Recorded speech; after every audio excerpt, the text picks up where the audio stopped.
नमस्कार। ओडिशा रे 1866 मसीह नंग दुर्भिक्ष पड़ा। मो बही रे ये गीतटी थिला मुझे बोलुछि। 70 बरस तले ओडिशा रे घटी थिला घर काल। नंग दुर्भिक्ष पड़ा देश रे लोके मले माल माल।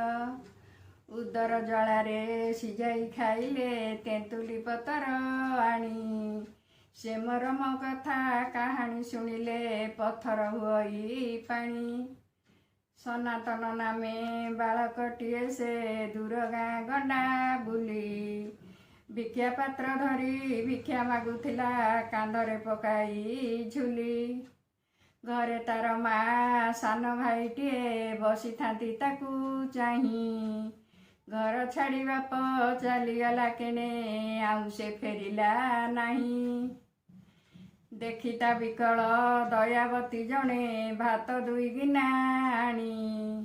कानी रे ताहार ढाली दे धीरे भासती मधुरे बाणी। पंजरा हाड़ता गणी हो जाए खाई नाउ दिन 7। कांदिले कि हेब खाईदे मुठिक दम्ब हेउ गोड़ हाथ।